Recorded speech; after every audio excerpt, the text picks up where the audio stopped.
अभी कुछ दिनों पहले भी आप लोग एक सभा कर रहे थे, मुख्यमंत्री का कार्यक्रम था, या गोला थाना का ही मामला था। लगातार फोन आने लगा कि कार्यक्रम नहीं करिए। आप सोचिए कि आपका एक पंचायत स्तर का कार्यक्रम से सीएम का ऑफिशियल जा रहा है कि बाबू कार्यक्रम मत करो, 1 लाख की भीड़ आएगी तो क्या होगा, इस बात को सोचिए। इसलिए आप लोगों में 24 जनवरी को फिर से हजारीबाग में 1 लाख भीड़ जुटाने की तैयारी हो गई है। जब झारखंडी लड़ने जाते हैं तो झारखंडियों की ही लाश बिछ जाती है। इसलिए माटी का कोई दरोगा होगा, झारखंडी माटी का एसडीओ होगा, झारखंडी माटी का बीडीओ होगा, सीओ होगा, तो इस बात का तो उसको कम से कम दर्द रहेगा कि नहीं, ये झारखंड की बात उठा रहे हैं झूठे केस मुकदमे। चाहे नौकरी हो चाहे नेतृत्व हो, पहला हक झारखंडियों को होगा, यही आपको सुनिश्चित करना होगा। जयराम भाई ने कहा कि अरे स्कॉर्पियो के लिए जयराम नहीं बना है, ये जयराम झारखंड को बदलने के लिए बना है। तब उन लोगों ने सोचा कि ये कैसे लोग हैं, 2024 में एक परिवर्तन का इतिहास रचेंगे। ये वहां पर 24 जनवरी को होने जा रहा है। जिस तरीके से कोडरमा, हजारीबाग, जामताड़ा, संथाल, कोल्हान में लाखों की भीड़ आई थी, 24 जनवरी को फिर से हजारीबाग में 1 लाख भीड़ जुटाने की तैयारी हो गई है। और ये कहना चाहता हूं कि वो 1 लाख का जो जनसैलाब होगा, उस जनसैलाब में इसी बात का ऐलान होगा कि अब नए साल में नया आगाज होगा। 2024 परिवर्तन का साल होगा, 2024 में बदलाव की गाथा लिखी जाएगी और झारखंड के राजनीतिक इतिहास में झारखंड के नौजवान 2024 में एक परिवर्तन का इतिहास रचेंगे। ये वहां पर 24 जनवरी को होने जा रहा है। लेकिन हम लोग पर जो बार बार ये कहा जा रहा है कि बाबू ये तुम लोग जो कर रहे हो, इस बात की क्या गारंटी है कि तुम लोग अपने रास्ते पर टिके रहोगे। हम लोगों ने कहा कि इस 2 साल के दौर में ऐसा नहीं था कि बड़े बड़े ऑफर नहीं आए थे, ऐसा नहीं था कि हमारे केंद्रीय अध्यक्ष को कोई कंपनी वाले बैठा के कहते थे कि बताओ भाई कौन कलर का स्कॉर्पियो चाहिए। जयराम भाई ने कहा कि अरे स्कॉर्पियो के लिए जयराम नहीं बना है, ये जयराम झारखंड को बदलने के लिए बना है।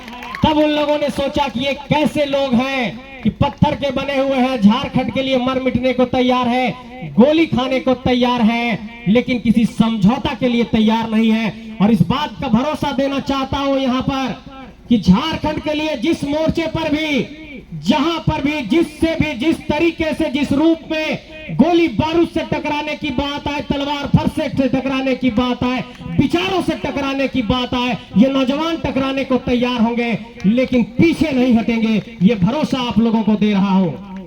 एक साजिश ये हो रही है कि बार बार हम लोगों पर केस मुकदमा किया जा रहा है, जहां भी सभा करते हैं केस मुकदमा कर दिया जाता है। अभी कुछ दिनों पहले भी आप लोग एक सभा कर रहे थे, मुख्यमंत्री का कार्यक्रम था, या गोला थाना का ही मामला था। लगातार फोन आने लगा कि कार्यक्रम नहीं करिए। आप सोचिए कि आपका एक पंचायत स्तर का कार्यक्रम से सीएम का ऑफिशियल जा रहा है कि बाबू कार्यक्रम मत करो, 1 लाख की भीड़ आएगी तो क्या होगा, इस बात को सोचिए। इसलिए आप लोगों में दम बहुत है और आप लोगों ने दिखाया है कि झारखंड में अगर परिवर्तन लाना है तो ऐसे ही लोगों से परिवर्तन होगा। लेकिन ये परिवर्तन 4 रास्ते से होकर के ही जाएगा।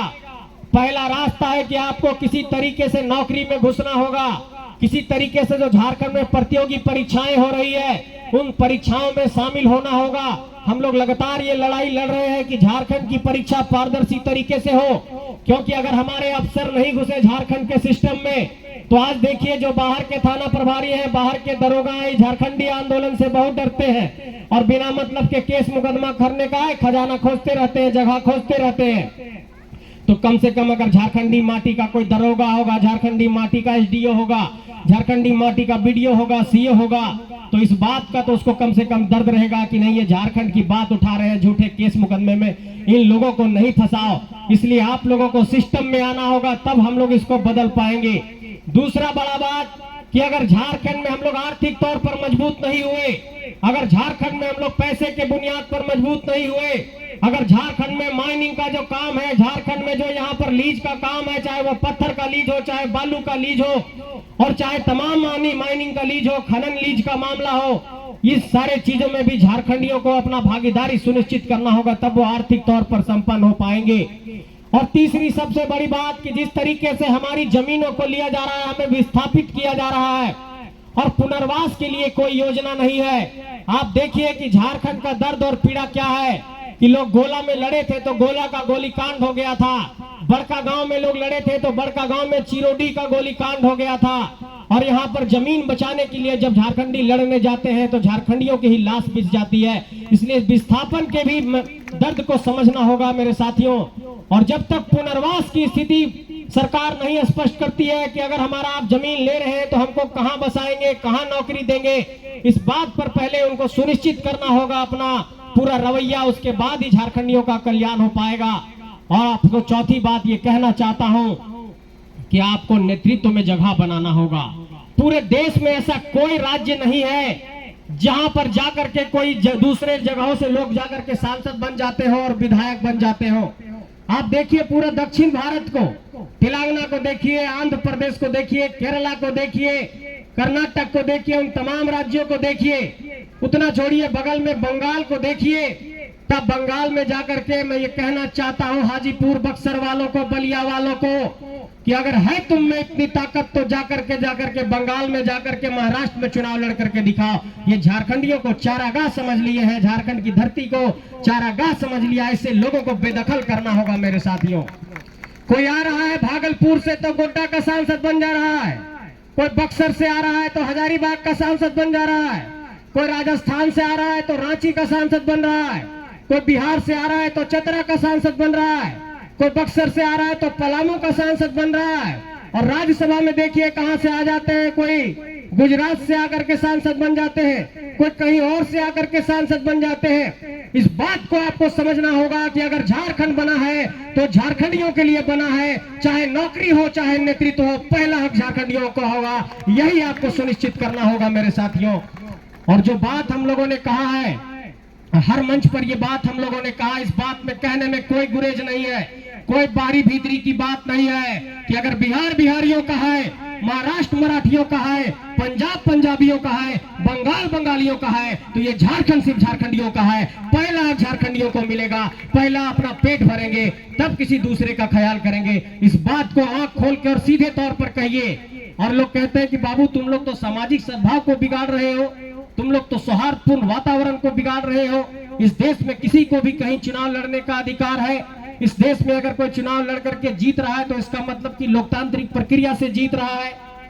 उन लोगों को यह जवाब देना होगा कि ठीक है, तुम लोकतांत्रिक प्रक्रिया में संविधान ने तुमको चुनाव लड़ने का अधिकार दिया, लेकिन यही संविधान हमें कहता है कि हम अपने वोट का इस्तेमाल सही तरीके से करें, सही लोगों को दें। इसलिए झारखंडियों आपसे ये कहना चाहता हूं कि आपको अपने अंदर ये राजनीतिक चेतना जगाना होगा कि आपकी उंगली में जो नीली स्याही लग रही है, ये आपके जमीर के अंदर से जवाब आना चाहिए कि आने वाले भविष्य में जब ये नीली स्याही कभी भी लगेगी तो किसी झारखंडी माटी के बेटा और बेटी पर लगेगा, किसी ऐसे बाहरी माटी के बेटा पर मत लगाइए।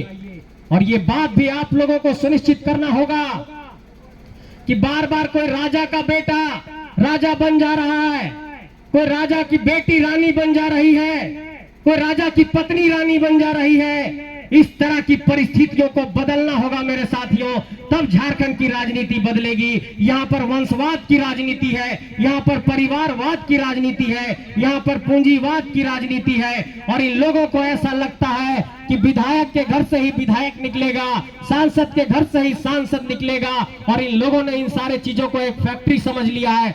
इसलिए इन लोगों को जवाब देना होगा कि नहीं, अब झारखंडी जाग गया है और झारखंडी अब जो है सो कोड़ी और कुदाल और जुआठ लेकर के सांसद भी बना सकता है। ये बात को आप लोगों को सुनिश्चित करना होगा। ये लोग आएंगे लंदन की डिग्री लेकर, अमेरिका की डिग्री लेकर, और आपको कहने लगेंगे कि नहीं नहीं, मैं तो एकदम वर्ल्ड क्लास एजुकेशन लेकर के आया हूँ, विदेश में पढ़ा हूँ, और अलग अलग तरह की बात कहने लगेंगे, आपको बरगलाएंगे और आपको ये डराने लगेंगे कि ये मंदिर की बात, ये मस्जिद की बात, वो कहेंगे कि ये धर्म खतरे में है, वो धर्म खतरे में है। वो कभी ये बात नहीं कहते हैं कि झारखंडियों का अधिकार खतरे में है। इन लोगों के साजिश को समझना होगा, और जो लोग आप लोगों को लड़ा रहे हैं उन लोगों के साजिश और षड्यंत्र को समझना होगा। अगर इस साजिश और षड्यंत्र को आज की तारीख में हम लोग नहीं समझेंगे तो ये समझ लीजिए कि झारखंड 23 सालों में जिस तरीके से लूटा गया है, जिस तरीके से आपके लोग रिक्शा चलाने को, जिस तरीके से आपके लोग चाय बेचने को, जिस तरीके से आपके लोग गुमटी खोल करके गुजारा करने को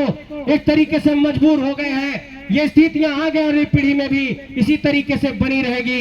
इसलिए जो यहाँ छोटे छोटे नौजवान हैं, जब ये 20-25 साल के हो जाएंगे तो अपने पिता से सवाल करेंगे कि बाबूजी जब झारखंडियों का हक अधिकार लूटा जा रहा था तब आप कहां थे? तब आपके पास ये नैतिक बल होना चाहिए कि हाँ, हम उस लड़ाई में जेबी केसेस के साथ थे, उस लड़ाई में साथ खड़े थे, उस लड़ाई में साथ कदम ताल कर रहे थे।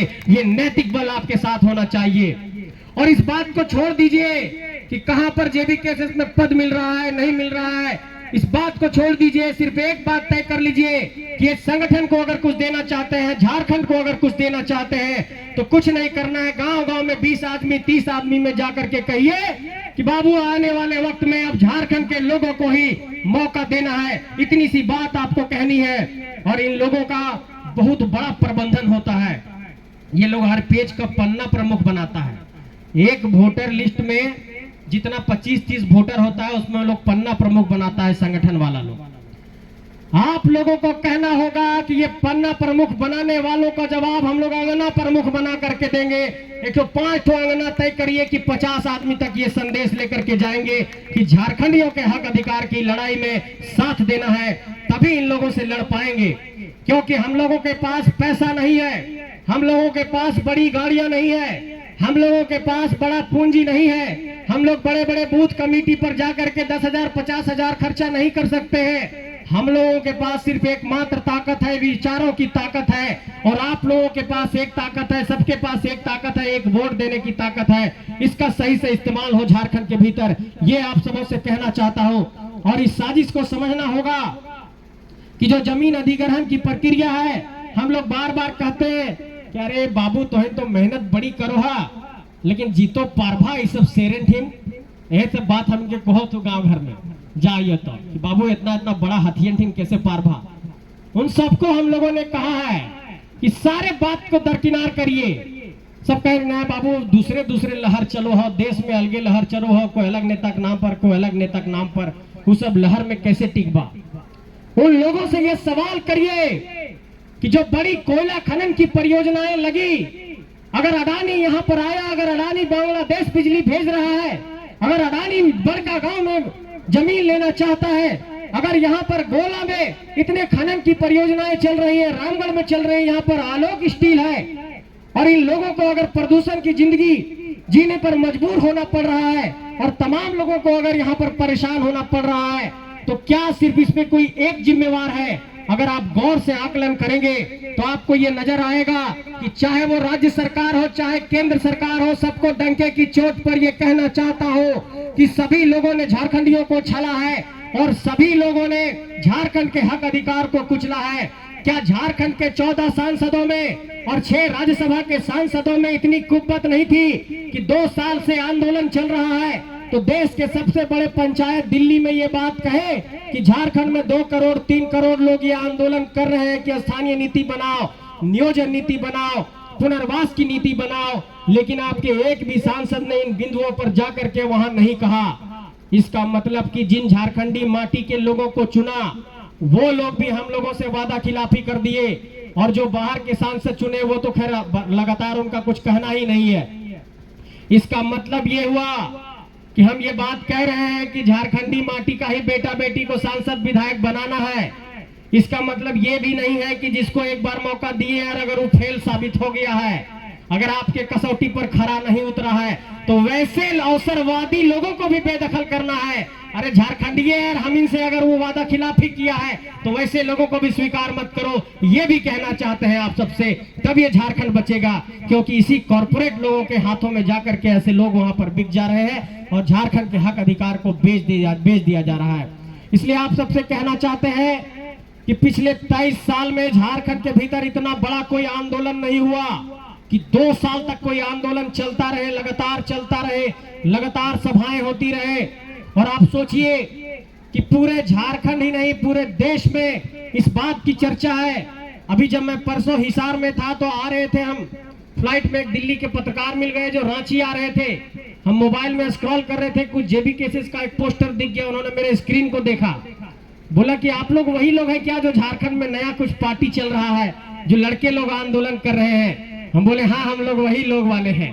आप सोचिए कि पूरे देश में लोगों की नजर है। लेकिन ये बात अभी सूरज जी कह रहे थे कि राष्ट्रीय मीडिया हम लोगों को नहीं दिखाता है। ये राष्ट्रीय मीडिया हम लोगों को इसलिए नहीं दिखाता है क्योंकि ये राष्ट्रीय मीडिया वाले भी उन्हीं कोयला खनन के माफियाओं के दोस्त हैं, उसी कोयला खनन की कंपनियों के दोस्त हैं, वही एनटीपीसी अडानी के दोस्त हैं, इसलिए वो आपके खबर को नहीं दिखाएंगे। और ये यूट्यूब के साथियों को साधुवाद देना चाहता हूं कि इन लोगों ने 2 साल में झारखंड के आंदोलन को गांव-गांव तक पहुंचा दिया है। इन सभी साथियों को साधुवाद देना चाहता हूं और आप सबसे ये कहना चाहता हूं कि बिल्कुल भी अब समय हम लोगों के पास बहुत कम है। बूथ लेवल पर हम लोगों को लड़ने की बारी है। तमाम जो हमारे संगठन के साथी हैं, गांव घर के साथी हैं, और उन लोगों की भी मैं मजबूरी समझता हूं जो अलग अलग राजनीतिक दलों में होंगे, अलग अलग सामाजिक राजनीतिक कार्यकर्ता है, उन लोगों तक ये संदेश देना चाहता हूं कि जो 20 साल से 25 साल से किसी नेता से जुड़े हैं, किसी संगठन से जुड़े हैं और वहां पर अपना काम काज कर रहे हैं, उन सभी बड़े बुजुर्गों को, सामाजिक राजनीतिक कार्यकर्ताओं को ये संदेश देना चाहता हूं कि एक बार अपनी अंतरात्मा से ये सवाल पूछिए कि क्या ये हमारी जो मांग है झारखंड के भीतर झारखंडियों को हक दिलाने की, क्या ये जो मांग है झारखंड में स्थानीय नीति की, ये जो झारखंड में खतियान आधारित स्थानीय नीति की मांग है, जो नियोजन नीति की मांग है, जो पुनर्वास नीति की मांग है, जो ओबीसी को झारखंड में आरक्षण नहीं मिला 27%, क्या ये मांग गलत है? आपको भी ये नजर आएगा कि नहीं, ये नौजवान सही बात कह रहे हैं। और हम लोग से बहुत लोग आकर के कहते हैं कि बाबू तो इनका तो मांग ठीक हो, तो इनके डिमांड ठीक हो, लेकिन सामने न है बाबू, काहे कि हमने चिन्हा जी बाबू। तो ऐसे जो लोग हैं उन लोगों से कहना चाहते हैं ठीक है, चिन्हा कोई जरूरत न है, लेकिन पीछे पीछे भी कम से कम पीठ थपथपा दीजिए हमारे साथियों का और कहिए कि जाओ बाबू, रण क्षेत्र में हम लोग तुम्हारे साथ हैं। आपको साथ देना होगा मेरे साथियों। जब तक ऐसे लोगों का साथ नहीं देंगे, ऐसे नौजवानों का, ऐसे क्रांतिकारी साथियों का साथ नहीं देंगे, ये झारखंड में परिवर्तन नहीं हो पाएगा। और इस परिवर्तन को करने के लिए आपकी सहभागिता जरूरी है। आप जब तक सहभागिता सुनिश्चित नहीं करेंगे, झारखंड के जिस बुनियाद को हम लोग हिलाना चाह रहे हैं, जो एक जमाया बुनियाद यहाँ पर जम गया है, भ्रष्टाचारियों का, यहाँ पर आप देखिए माफियाओं का, यहाँ पर नौकरशाहों का एक बहुत बड़ा सिंडिकेट है। आपको उदाहरण दे देते हैं किस तरीके से नेता, मंत्री, अफसर, माफिया और बिजनेसमैन यहाँ पर एक तरीके से सिंडिकेट चला रहे हैं। देखिए एक आईएएस हुए, छवि रंजन नाम था उनका। आईएएस जब बनता है यूपीएससी की परीक्षा देकर के बनता है, यूनियन सर्विस पब्लिक कमीशन, संघ लोक सेवा आयोग, देश की सबसे बड़ी परीक्षा। ईमानदारी का लोग शपथ लेते हैं कि जा रहे हैं सिस्टम में, और झारखंड में आते हैं तो सबका ईमान डोलने लगता है, कोयला बेचने लगते हैं और जमीन बेचने लगते हैं। एक और आईएएस थी पूजा सिंघल, आपने देखा वो भी फंसे।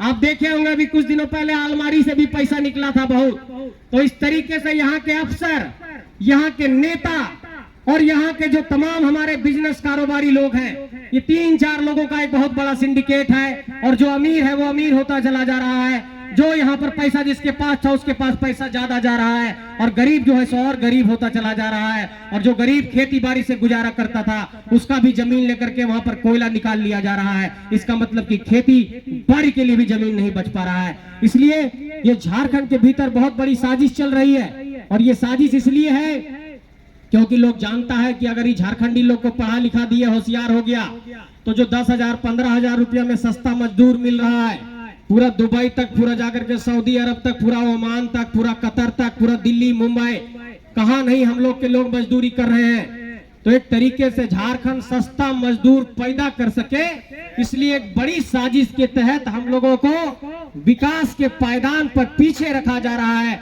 ताकि झारखंडी पीछे रहे। इसलिए आप देखते होंगे कि झारखंड निर्माण के बाद भी यहाँ पर शिक्षा के बुनियाद पर कोई बहुत बड़ा विकास नहीं हो पाया, रोजगार के बुनियाद पर भी कोई बड़ा विकास नहीं हो पाया, और यहाँ पर सिर्फ लूट खंड का एक तरीके से कारोबार चला है। चाहे वो तमाम सरकारें भी आई हो तो यही करती रही हैं। इसलिए मैं ये कहना चाहता हूँ आप सबसे कि इसके बाद अब कोई बड़ी क्रांति नहीं होगी। झारखंड के ये जो